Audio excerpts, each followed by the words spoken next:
জাদুকর যেখানে যান না কেন তিনি ওই জাদুই দেখাবেন।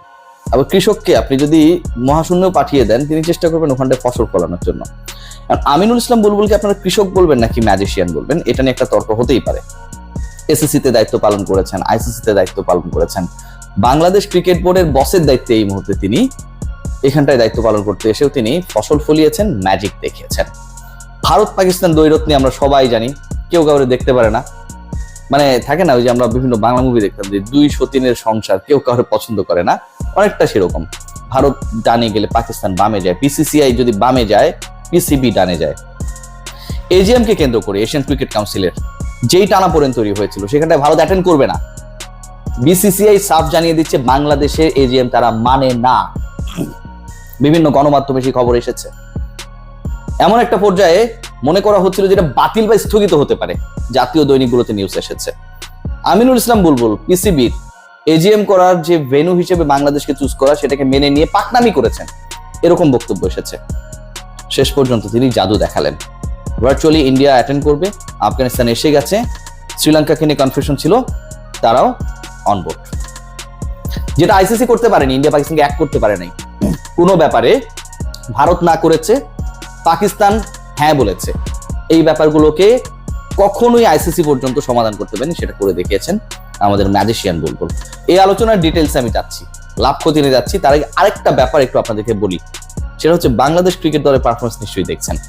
2 মাস হয়েছে আমিনুল ইসলাম বুলবুল দায়িত্ব নিয়েছেন, এবং এই 2 মাসের মধ্যে 2 মাস এখন ভালোভাবে হয় নাই, বাংলাদেশ পাকিস্তানকে হোয়াইট ওয়াশ করার দ্বার প্রান্তে টানা 2 ম্যাচে জিতেছে।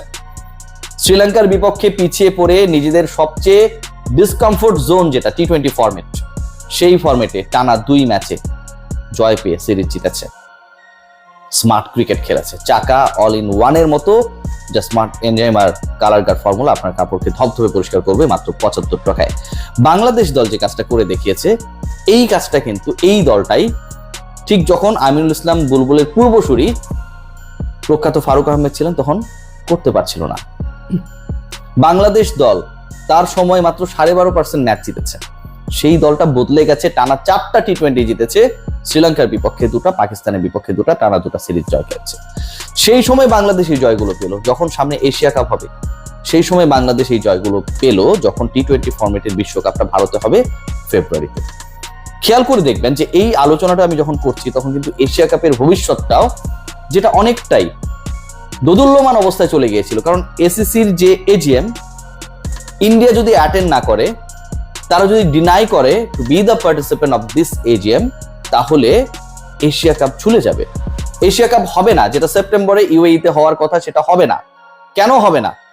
হবে না কারণ এশিয়া কাপের আয়োজক আবার বিসিসিআই ইন্ডিয়া। তারা যদি, যারা আয়োজক, তারা যদি বাংলাদেশের এই কংগ্রেসে অ্যাটেন্ড না করে তাহলে তো এটা হওয়ার কোনো সুযোগ নেই। বুলবুল কি করলেন? বুলবুল কয়েকটা কাজ করলেন। বুলবুল প্রথমত হচ্ছে পুরো সিচুয়েশনটাকে আগে বোঝার চেষ্টা করলেন, তারপরে এক রাত ঘুমালেন না। আমি এটা জানি তিনি এই ঘটনাটা কিভাবে মানে একটা পর্যায়ে নিয়ে আসবেন অথবা এটাকে পুরোটাকে মিনিমাইজ করে ফেলবেন যে ক্রাইসিসটা তৈরি হয়েছে, সেটার জন্য তিনি তার আগের রাতটা ঘুমান নেই, এটা আমি বলতে পারি। তার কাহিনীগুলো কিছুটা বোঝা যায়। এরপর তিনি যেটা করলেন, বিসিসিআইতে তার ব্যক্তিগত সম্পর্ককে কাজে লাগিয়ে বরফ গলানোর কাজ করলেন। যেই কংগ্রেসে বা যে এজিএম এ বিসিসিআই অ্যাটেন্ড করার কথা না, সেটাতে তারা করছে না। শুধু এরকম না, এশিয়া কাপ কবে হবে, কিভাবে হবে, কোন শিডিউলে হবে, সবকিছু এখন মোটামুটি একটা ফাইনালাইজেশনের দ্বার প্রান্তে। পুরো এশিয়ার ক্রিকেটকে বুলবুল যেভাবে একটা ক্রাইসিস মোমেন্ট থেকে বাঁচালেন, এটা ভাই কোনো ধরনের প্রশংসা করলে এটাকে প্রশংসিত করা সম্ভব না। পাকিস্তান ক্রিকেট বোর্ডের কোনো ডিসিশনসে বিসিসিআই কখনোই একমত হয় নাই।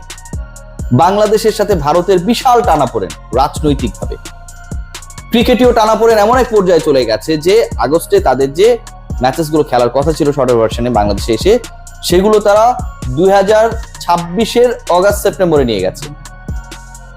নারী ফুটবল দল অ্যাটেন্ড করে নাই অনূর্ধ্ব ফুটবল টুর্নামেন্টে, সেখানটায় ভারত অ্যাটেন্ড করছে এসএসসির এজিএম এ, যেখানটায় পাকিস্তান এটার আয়োজক বেসিক্যালি। আমিনুল ইসলাম বুলবুল যে কাজটা করেছেন সেই কাজটা অন্য কেউ করতে পারে নাই।